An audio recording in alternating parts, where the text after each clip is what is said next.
If you frequent forums, discords, and other areas of discussion, there's a good chance you've read this one plenty of times.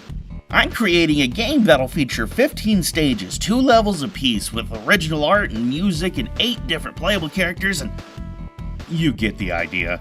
There's a huge list of level names that follow tropes we all know and love or loathe, detailed synopsis of a plot all plastered on a wall of text that seems never-ending. And then you reach the bottom. I need you to make this project come to life. If you know how to program sprite, create music, then enlist in the Omega Epic Death Squad team today. And that's it. No demo, no videos, not even a measly screenshot, sprite, or model. That's when you realize you're dealing with the most common mistake beginners make. Being the one, the only, the idea guy. So what's wrong with being the idea guy? If you've put plenty of time and effort into coming up with your own ideal video game, it only makes sense that you'd want to see it come to life. Surely you can find like-minded people such as yourself to make your vision a reality. After all, there's plenty of untapped potential from folks who are just waiting for a glorious leader to show them the light in you. With your head full of hope and your eyes full of wonder, can be the one that does just that. Don't. Here's why. Number 1. Time and knowledge are resources. Whether you mean to or not, having ideas and nothing to show for it displays ignorance.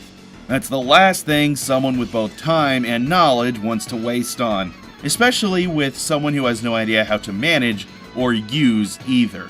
The idea guy doesn't want to actually learn how to create the key components of a game, visuals, audio, gameplay, etc. Instead, they want it to appear before them for their own benefit.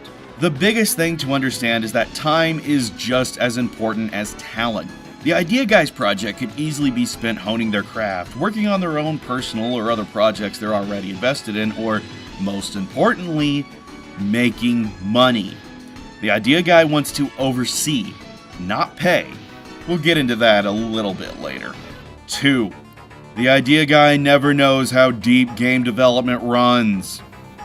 So say the idea guy manages to convince some like-minded, or gullible, fellows to aid him. For months on end, little to no development happens, but that's okay, there's real life, and hey, it's just a hobby. Suddenly, Christmas is right around the corner and it's crunch time. The idea guy suddenly has a deadline and can't wrap their mind around why his musician only has shoddy midis, or his sprite artist can't keep a consistent palette, and has anyone seen the programmer? The whole project is thrown into disarray and the idea guy blames everyone but themselves. Working with the idea guy is hazardous to one's health and, like we already talked about, time. 3. It's insulting. No matter what your intentions are, posting a block of text and expecting anyone to immediately see your prophetic vision for what it is insulting. The idea guy believes his ideas are worth more than any other talent, and that everyone should be clamoring to work for his incredible game. That's not how it works. Ever. Let's get one thing straight. No one should berate you for being creative, nor should you take any shade like that too hard. You can look around at the long history of video games, and while just about every game obviously has inspiration from the works they derive themselves from, there is a core idea behind them that came from someone trying their hand at making something new. You aren't expected to be able to do everything alone or from scratch. In fact, using pre-existing assets isn't exactly the end of the world.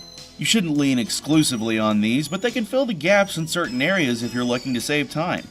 There's a near endless supply of documentation on game design and plenty of languages, programming software to get your hands dirty. So what's all this got in common, and how does it help you avoid being the idea guy? Easy. You have to learn. Game design is an intimidating behemoth and far easier said than done. But learning is the easiest way to see your game through. The best way to generate attention and get the help you may want is to have something more than text, be it screenshots, videos, especially demos. To not be the idea guy, all one must do is put their best foot forward and show they not only want to make something happen, but that they can make something happen. Plus, a willingness to learn and improve is a good way to attract the help you may need. The best way to get help isn't pasting your ideas in text form, but in something tangible. In other words, put up or shut up. While I can't exactly recommend it, paying others to create your game technically brings you out of the idea guy bracket and into the fold of producer. While the fancy title may sound alluring, costs will set in quickly. Independent games typically run 5 figures, minimum, assuming you're paying for all facets of your title. It doesn't take long for those numbers to add up, and there's a good chance that if you're an idea guy, you don't have that kind of dough. But to be fair, bankrolling a bad idea hasn't stopped anyone before. Cry like an anime fan on prom night.